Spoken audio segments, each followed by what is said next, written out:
നമ്മൾ ചാലക്കുടിയിലേക്ക് പോകുന്നു. അവിടെ വലിയൊരു തീപിടുത്തമുണ്ടായി. നോർത്ത് ചാലക്കുടിയിലെ ഊക്കൻസ് പെയിന്റ് ഗോഡൌണിനാണ് തീപിടിച്ചത്. തീ അണയ്ക്കാനുള്ള ശ്രമം തുടരുകയാണ്. തൊട്ടടുത്ത ഗ്യാസ് ഗോഡൌണിൽ നിന്ന് സിലിണ്ടറുകൾ നീക്കം ചെയ്തു.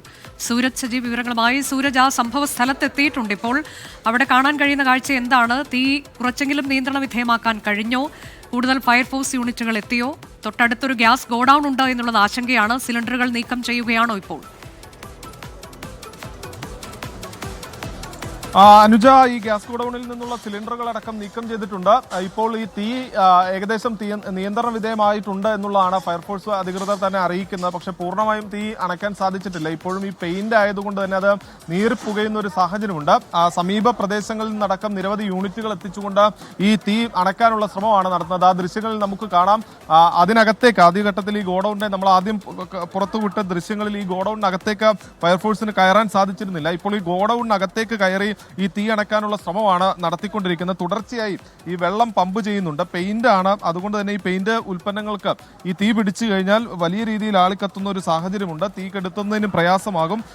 ആ ഒരു പ്രതിസന്ധിയായിരുന്നു ആദ്യഘട്ടത്തിൽ ഉണ്ടായിരുന്നത്. കൂടുതൽ യൂണിറ്റുകൾ എത്തി തുടർച്ചയായി വെള്ളം പമ്പ് ചെയ്തുകൊണ്ട് ഈ തീ നിയന്ത്രണ വിധേയമാക്കാനുള്ള ഒരു നീക്കം അത് ഫയർഫോഴ്സ് നടത്തി. അത് വിജയം കണ്ടിരിക്കുന്നു എന്ന് നമുക്ക് ഈ ഘട്ടത്തിൽ പറയാം. പക്ഷേ ഇപ്പോഴും ഈ പുക വലിയ രീതിയിൽ ഉയരുന്നുണ്ട്. അതുകൊണ്ട് തന്നെ തീർത്തും ഈ പുക അണച്ചാൽ മാത്രമായിരിക്കും ഈ ദൗത്യം പൂർണ്ണ വിജയത്തിലേക്ക് എത്തി എന്ന് പറയാൻ കഴിയുകയുള്ളൂ.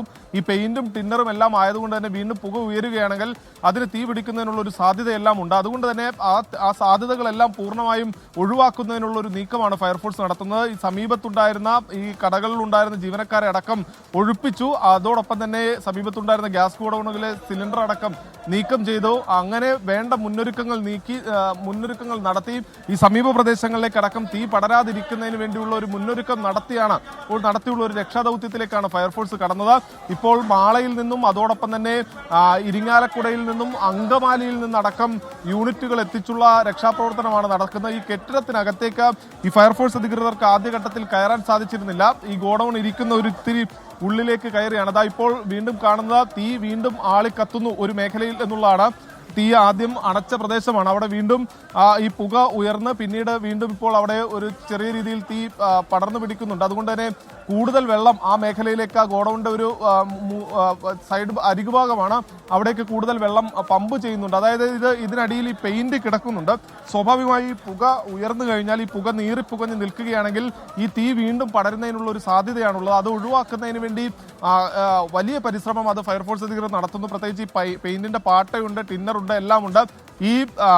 ഈ ചൂടിൽ ഈ തീ പിടിക്കാത്ത മേഖലയിൽ പോലും ഈ പെയിന്റിന്റെ ടിന്നുകളടക്കം ഉരുകി ഒലിച്ചിറങ്ങുന്നു. അതുകൊണ്ട് തന്നെ ഈ ഇതിനകത്തേക്ക് കയറിയുള്ള രക്ഷാപ്രവർത്തനം പോലും ഒരു ദുഷ്കരം എന്ന് പറയുന്ന തരത്തിലാണ് കാര്യങ്ങളുള്ളത്. തുടർച്ചയായി വെള്ളം പമ്പ് ചെയ്തുകൊണ്ട് ഇപ്പോൾ രക്ഷാപ്രവർത്തനം, അതായത് തീ നിയന്ത്രണ വിധേയമാക്കാനുള്ള ഒരു ശ്രമമാണ് നടത്തുന്നത്. തീ കൺട്രോൾഡ് ആണ്, പക്ഷെ അത് പൂർണ്ണമായും അണഞ്ഞു എന്ന് പറയാൻ കഴിയില്ല. കാരണം ചാലക്കുടി നഗരത്തിലാണ് ഈ ഗോഡൌൺ പ്രവർത്തിക്കുന്നത്. അതുകൊണ്ട് തന്നെ മറ്റു കെട്ടിടങ്ങളിലേക്കടക്കം തീ പടരാനുള്ള ഒരു സാധ്യതകൾ ഉണ്ടായിരുന്നു. അതാണ് സമീപത്തെ ഗോഡൌണിൽ നിന്നടക്കം ഗ്യാസ്